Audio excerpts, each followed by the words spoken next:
In this video, I want to say some things about what happens when you use a dielectric in a capacitor. Um, so, if you add a dielectric to a capacitor, what you in general get is increased capacitance. That is, your capacitor, in a sense, becomes more effective.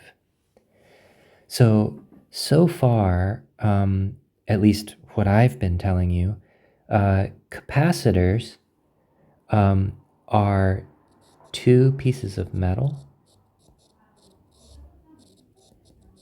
right, with some geometry and separation, right? The geometry might be something about cylinders or spheres or flat planes. And the separation might be various radiuses, or it could be the separation between two big flat plates of metal, right? But the point is this is all you needed to know in order to calculate the capacitance of that capacitor arrangement. But now I'm telling you that there is capacitance with dielectrics. So a capacitor is still two conductors, right? They each are going to have geometry that's interesting. There's still going to be a separation, but now there's another important detail to the capacitance. It's the material choice, right? In particular, it's the dielectric material choice. So now we're updating what we need to be careful of when we calculate or explore the capacitance of an arrangement. No longer are we exploring the capacitance simply of two pieces of metal separated by vacuum. Instead, we're exploring the capacitance, the ratio of charge per voltage. We're studying or exploring the capacitance when we also include the really interesting situation of having a material that can have a dielectric response. Okay, so if you can manage to completely fill the space or the separation space between these two interestingly shaped pieces of metal, then in the case of complete filling, you get this very, very simple relationship between your new capacitor that has dielectric material and the old capacitor, which had the same pieces of metal with the same separation, just did not have the dielectric. It had vacuum instead. The new capacitance is simply the dielectric constant multiplying by the old capacitance. And remember that the dielectric constants are bigger than 1, so that means that the capacitance with dielectric is always bigger than the capacitance without. If you can only manage a partial filling, you still get increased capacitance, but it's going to be less than this equation implies. It's going to be some in-between value between C and kappa times C. Here is what it looks like for a complete filling, right? So these are complete fillings. In the case of our parallel plate capacitor, all we needed to do, right, is fill it completely with our material. So our material of dielectric constant kappa is this sort of like blue or blue-green colored stuff that I just stick in there. It could be the strontium titanate, or it could be paper, it could be mineral oil, right? But here's the case over here where it's actually got the vacuum. So this is what we're used to. It's just epsilon naught times the area divided by the distance of separation. Over here, though, if we completely fill our parallel plate capacitor with some dielectric constant K, the new capacitance is increased by a factor of kappa. So now it's kappa times epsilon naught times A over D. Partial fillings, though, they have, there are so many different versions of partial filling, so they don't come with every possible relationship. It depends on how the filling is happening. So for example, you could do this. You could only fill to here, right? And the filling is just to the bottom, say, portion of this capacitor, and the rest of it is actually vacuum, right? So in order to actually calculate the capacitance of this sort of novel situation, you probably need to know not only the distance of separation, but you might need to know this area, which you might call area lower, as well as this area up here. You might call this area upper, right? And area lower is associated with the dielectric, and area upper is associated with the vacuum. It might be, though, that your dielectric fills half of it. So this is the situation where the dielectric actually fills only sort of the left half of the gap, right? So that's a way that this could go, but check this out. I could make it worse and say, actually, there's two different dielectric materials. There's a second dielectric material that takes up the other half. And it's sandwiched between our two conductors, our two flat conductors. And it might be that this purple dielectric only takes up, say, it's like a D2, and the green dielectric takes up a different distance, D1, and the total distance of separation between the two plates is D1 plus D2, right? But each of these dielectrics occupies, in an area sense, the entirety of the capacitor. You can imagine there's many, many different interesting arrangements of the dielectric, right? These, in order to actually calculate the capacitance, involve exploration calculations where you have to actually explore the capacitance. That is, in these cases, you have to imagine charge separations. You have to imagine the electric fields associated with the charge separations, which involve maybe using Gauss's law or using some other method of thinking, right? And from the electric fields, you can get potential differences. And then you have to remember what rules you have about potential differences, that in particular, that the potential difference between two places on the same conductor is always zero. But the potential difference between two separate conductors is not necessarily zero, right? So that's the sense in which we have more involved calculations. So with a charge, you imagine a certain way that the charges are distributed. You're going to get a certain electric field, which leads you to conclude a certain potential difference. And the capacitance simply is the ratio of the charge separated divided by the potential difference. But the truth is these are complicated. They're involved basically in this step and in this step, right? So that's the sense in which you must be more careful. These are involved calculations. So for partial fillings. All right, so let's switch topics a little bit. Let's say we got a parallel plate capacitor. So a parallel plate capacitor, area A, separation distance D. I'm going to say it's filled with dielectric material. I'm just going to symbolize it with kappa. And we know that the capacitance with dielectric kappa is equal to kappa epsilon naught A over D. So I've written this above in this lecture. What does this mean? So it can mean a couple of things.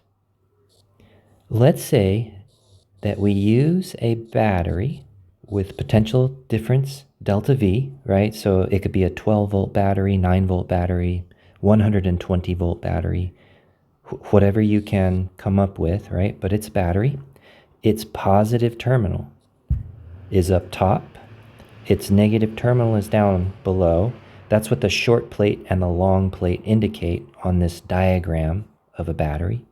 And we just connect it to an initially uncharged capacitor. So what's going to happen is this capacitor is going to charge up, right? It's going to charge separate. And the charge separation depends on the capacitance. So let's compare. Actually, let me go back. I love this tool that lets me copy and paste. So let me take all of that. I'll paste it over here. Okay, so I've got these two things, but I'm going to add the dielectric into the second example here. So let's put this dielectric material in there. And I'm saying that I'm completely filling it with the dielectric. So what is the difference between these two cases? These two capacitors are the same, except for one is filled with vacuum and the other is filled with dielectric. So the difference is, actually, notice that the potential difference is actually the same. So for fun, let's give it a value. Let's say that this is 6 volts. So it's the same on both sides. Same battery is used to separate charge. But the capacitance here, let's give this capacitance a particular value. Let's say it's, actually, let me take that away.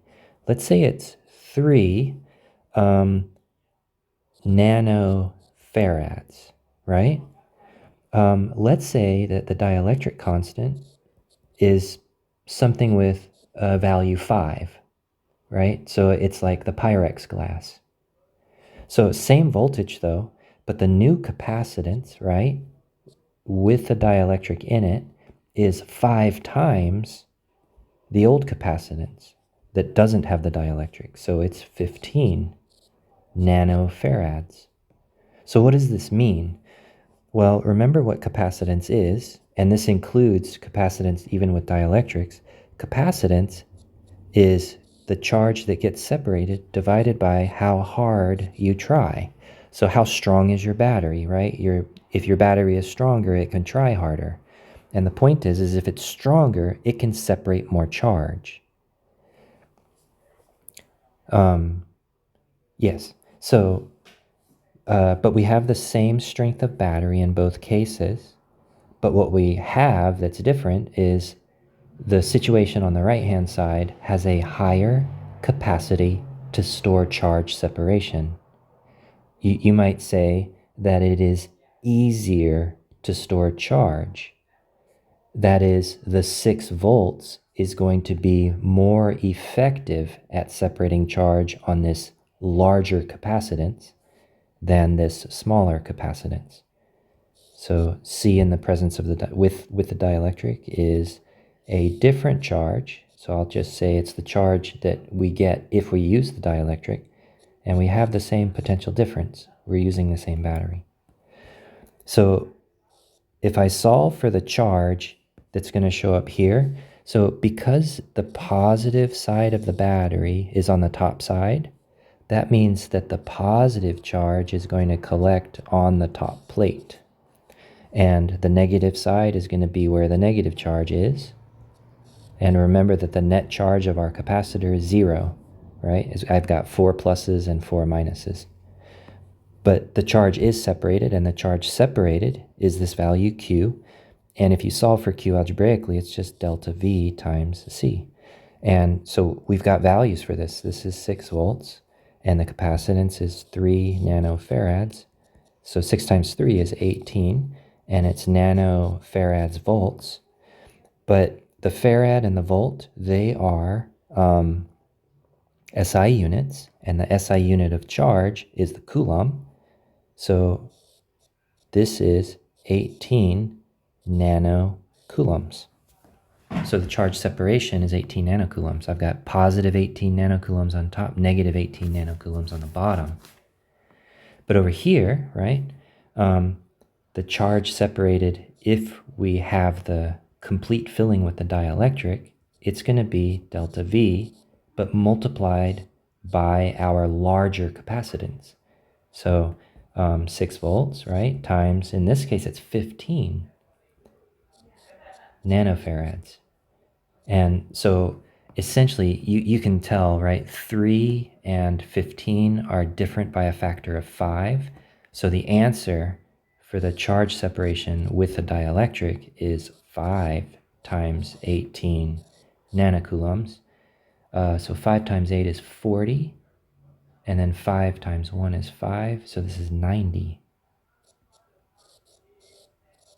nanocoulombs, right? So you separate more charge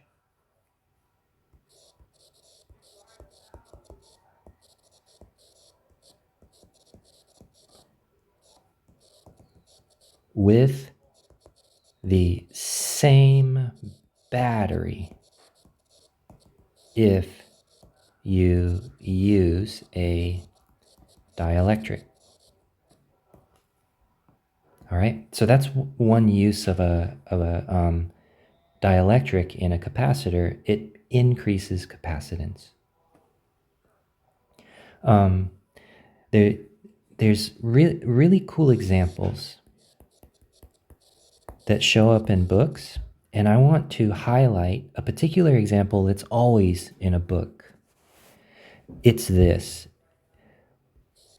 It's what happens to energy. And the example is actually really cool. So it goes like this. Imagine you have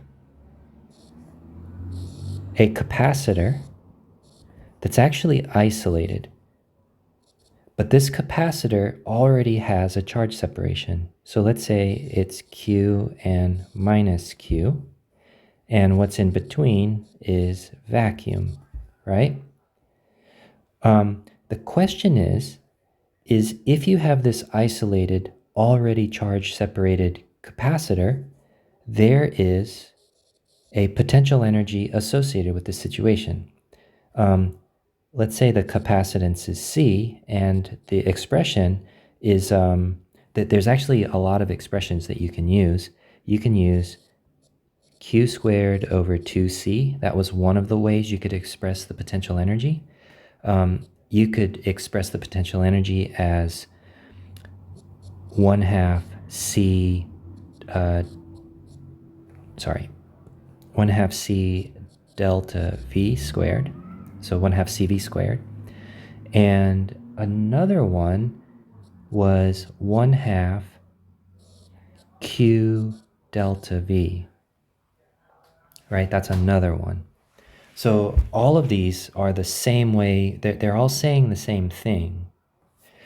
But what if what you do is you take a dielectric, and for example, let's say this dielectric actually is going to fit perfectly inside of here. So it's going to be able to go in and sit within this capacitor. So I'm going to guess that this thing, I could imagine moving it to make it take the place of the vacuum. And let's say it's like a complete filling. But that's what I mean. So let's imagine I've got a dielectric material. So let me actually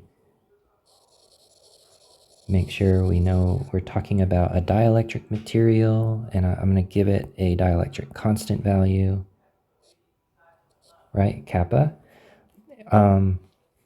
So let me erase the explicitness of the vacuum there. And imagine, like, ask the question, so what do I get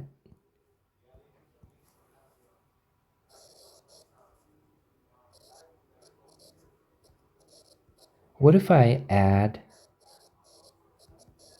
the dielectric, right? So let me play this out for you. So remember, I've got this thing, and I imagine sliding it over and leaving it there, right? Okay, so this is an example very much worth your attention. How are you going to understand this new potential energy? And you might wonder, is the new potential energy, is it bigger than the old potential energy? Or is it smaller? Right? Or is it the same? Right? How does the energy change?